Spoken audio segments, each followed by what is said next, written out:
There's celebration going on. And I'm going to be the Grinch in this celebration because I don't necessarily see a reason to celebrate. The Democratic Party has just passed the 1.9 trillion stimulus plan. The House is basically virtue signaling, putting in stuff that it has no capacity to get passed, especially if there's not going to be any kind of elimination of the filibuster.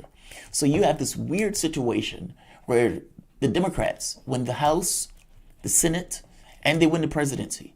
And while winning all of this, having absolute power in this particular process and finding a way to get a $15 an hour minimum wage over the finish line, it's promised as the candidate runs for office. It's fought for against Donald Trump in the debates, meaning it is on national stage that this is what Joe Biden said he believes in. This is what Joe Biden is pushing for. You get it to even get to the point of getting in office and you give a speech saying you spoke to your economic advisors and $15 an hour is what needs to take place for a livable wage because anything else is not survivable. And yet, the non-survivable wage is what you leave people with. We spent $7 trillion in those wars. And not just $7 trillion in those wars. How much do we spend in those tax cuts? When Donald Trump put through those grotesque tax cuts in 2017, or for that matter, Bush's grotesque tax cuts, or Obama with 83% of Bush tax cuts, enshrining those things into law. How much money did we spend? Not to mention the protection of Wall Street and the money that the Fed was dishing out to keep those companies afloat.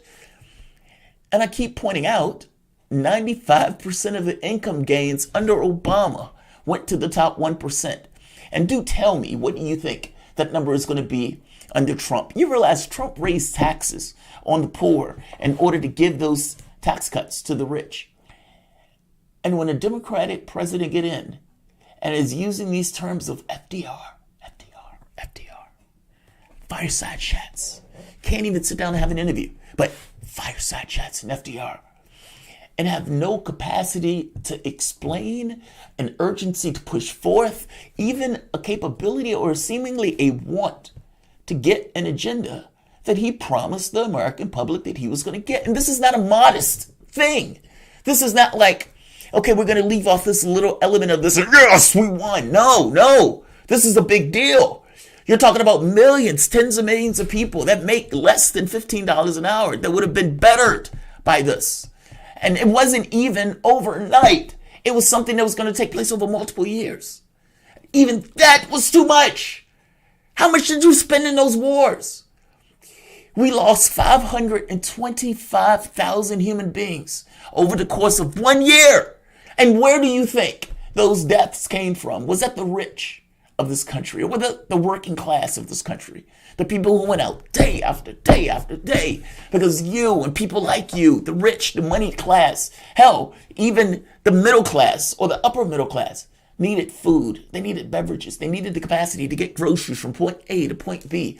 And so those people had to work in those stores continuously. They had to work in those factories continuously, despite the fact that their health was on the line all the way through. Heroes is what you call heroes. They're heroes. They're heroes. You get in office. You have all the power in the world. This is not a win. It's not a win because Democrats had all of the cards. There was no clever politics in this. It was Democrats took the House. Democrats took the Senate. Joe Biden is in the presidency. They can do whatever they want. And even within the context of doing what you want, you couldn't get your promises through, despite the fact that you had all the power and ability to get your promises through. This is not a win. And I get they're going to be chest thumping. We're going to triumph this $1.9 trillion. 500,000 people died over the last year. The Capitol just got attacked. And your analysis of this comes away with the $1.9 trillion. Are you fucking kidding me? And you think this is a win? Joe Biden has put up one false wall after the next. He could have put a foot in Joe Manchin's and those other Democrats' ass. He didn't do that. He downed the policy, the $15 an hour minimum wage. Joe Biden Could have used the bully pulpit if he had the capabilities of faculty of strength of mind and strength of speech, where he could have forcefully got that particular policy across. Go back and look at FDR. FDR didn't even contend with something as vast as the problems that have availed this country. And yet, he acted as if this country was under assault by an alien invasion, using all powers that were in his discretion and some that weren't, browbeating whoever he needed to browbeat to get his policies accomplished, because his point was, I am here for the American worker. And he had a full understanding of what took place from the standpoint of countries that were toppled by a country and a government that was not attending to the needs of his population. Maybe that's the problem, that they don't have a healthy understanding of the other side when something actually goes down, and it's not as simple as a comical putsch attempt on the Capitol. I guess I'm making the point that they think this is a win. There was no clever politics. You didn't beat anybody. Donald Trump just got 500,000 people killed, and you were able to sheepishly stumble into office because of such. A win would have been for you to do what you said you were going to do. And the problem is that you're not going to get rid of the filibuster. And if you're not, the Republican Party is not going to give you squat for the rest of your presidency. Meaning, you're going to have to get through whatever you have to get through budget reconciliation. And you don't even have the balls to even push the parliamentarian or to override the parliamentarian to get your wants accomplished. Joe Biden's presidency is basically over. And what I mean by that is he wants to keep the filibuster in order to basically give an excuse to his diminutive agenda.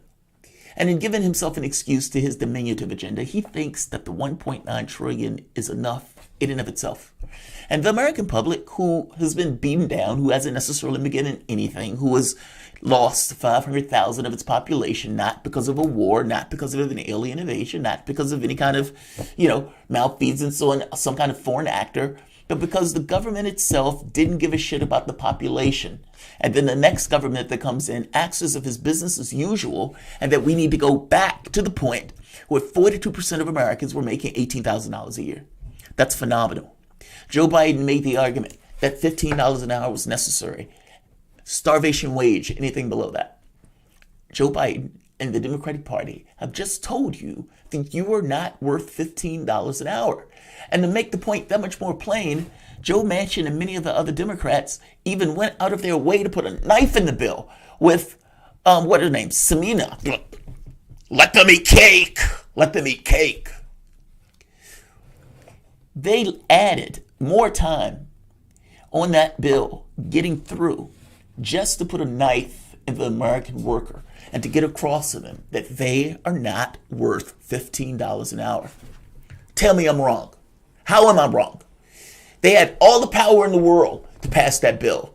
They chose not to. He could have pushed the parliamentarian. He could have jumped on Joe Manchin and many of the other Democrats. How dare you stand in front of America's agenda? They put me in office. And he goes after the people who are against his agenda. Now, no, I don't think Joe Biden have the powers of mind or speech in order to speak extemporaneously, to have that level of conversation or that level of discourse. I don't believe for one moment he could do it, even if he wanted to do it. And part of there lies the problem in one point. But on the more important point, you promised. More importantly, the Democrats in the House that had the capability of forcing that bill back to the Senate. Just because Joe Manchin in the Senate doesn't necessarily want the $15 an hour, they have no more right to put something in a bill or take something out a bill than you do. Meaning the House has every bit of a right to put that $15 an hour back in that bill and make the argument that the President of the United States said he wanted this. How are you going to take this out? How dare you take 3 more days taking food out of the mouths of babies in order to put a knife in the American worker? That's what a party says when they believe it.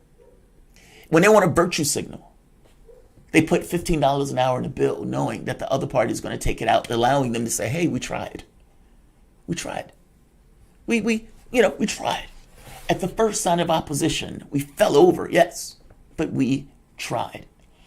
And what we're going to do is we're going to manage the damage associated with lying to the American public about the $15 an hour by triumphing the 1.9 trillion stimulus. We're going to, hey, he tried. He tried to close Guantanamo. He tried to get this or that or whatever they want to say.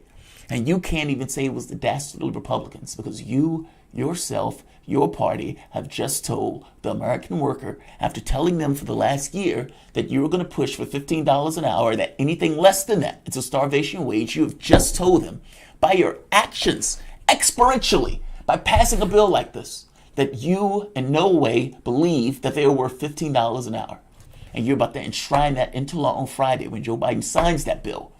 Since Joe Biden is not going to have any capacity to do anything about the filibuster because he doesn't want to do anything about the filibuster, that means that he's going to have to get 60 votes for anything else that he wants to accomplish. And you tell me some big piece of legislation that he wants to get accomplished, that he says he wants to get accomplished, that he can lean against the road. Oh, this filibuster. If it wasn't for this filibuster, I would be fighting for America if it wasn't for this filibuster. You kept that in place. You decided to not push to get rid of that. You decided to use that. The minority party within the context of the Senate already has a huge amount of power. It doesn't need a filibuster. I mean, for fuck's sake, look at the size of California, look at the size of, let's say, Idaho. Compare the number of people in California to the number of people in Idaho. Both get 2 senators. California is the 5th largest economy in the world if it was a country in and of itself. And yet, 2 senators. Why do you need a filibuster when you have a situation like that where the minority already has that much of an advantage and that much of a leveling in the political process? If the Democrats were serious about delivering for the American agenda, if that was their top priority, then they would deliver. And the honest to God thing is they're balancing 2 things. We want to continuously get a ton of money from the rich and the moneyed interests. However, we need to make it look as if we're somewhat fighting for the American worker because they believe that we're a corporate party, even more so than the Republican Party. So let's pass this 1.9 trillion stimulus. We're going to tell them about the 15. We're not going to give them the 15, but the 1.9 trillion in and of itself may be enough to slide over the fact that we told them we were going to get $15 an hour minimum wage. We are also going to gut the 2,000. But again, the 14,000 should be enough, and we can make the argument about 600. All of this is image managing. And even the fighting for the unions. Yeah, you're fighting for the unions, but what are you doing about it? If you really cared and wanted to deliver the American agenda, you could dominate. This is your opportunity, honest to God, to run the roost for the next God knows how many years. And the only thing you had to do was fight for America. Did push through the agenda that you said you were going to push through. Get rid of the $50,000 of debt. You could do it with the sign of a pen. You should have did it by now. And you'd have had all of those college students gin up. All of those kids that were fighting for Sanders, let's say 70% would have been like, whoa, Joe Biden did this. And they would have been hopped up and happy and energized the next time the contest came around, knowing that you did that. It wasn't even an elimination of everything, but the fact that you did it in and of itself would have gotten across that it mattered. The elimination of pot of the scheduling of the drug. I'm making the point that these are things that you could do, but that's not what you want to do. The point is not whether or not you can dominate for the next X God number of years. You can do that just by fighting for America and passing America's agenda. And you have the power to do that. And you will swell your numbers in the Democratic Party on doing that. But that's not the point. The point is to balance the 2 competing interests of how do we get the public and manage the expectations and opinions of the public while also attending to the money interests where we continue to get billions of dollars to run these races. And that's a goddamn shame. Because the fact of the matter is that $15 an hour would have helped millions of people. And you've basically lied and conned the American public. And everybody, honest to God, needs to let it sink in that the Democratic Party has just told the American worker, despite the fact they've spent $7 trillion on wars, despite the billions or trillions they've given in these tax cuts in 2017 from the standpoint of Trump or Bush, or for that matter, Obama enshrining those things in the law. The fighting for Wall Street, Obama thought, oh, I am the man standing between Wall Street and the pitchforks. Maybe you shouldn't have been. Maybe you shouldn't have been. And despite all of that attention to the 1%, to the moneyed interest that puts money in their pockets and run credit cards through their ass cheeks, when it came down to it, in order to fight for the American worker, for something as modest as a $15 an hour minimum wage, you had all the power in the world to do it, and the Democratic Party in the House and the Senate and the President basically said, fuck off. That's phenomenal. They're going to chest thump and they're going to celebrate as if this is a win. I'm sorry. They had already won everything. If Mike Tyson punched a baby, that is not necessarily a win for Mike Tyson. I'm making the point that if you have that much power, that much capability, and you don't provide for America, then it is not a win. If you can't live up to the things that you said you were going to do in that office, then it is not a win. You left out $15 an hour minimum wage, something that would have been dramatic for the betterment of this country. And you guys are going to chest thump as if lying to America is somehow a win. Like, share,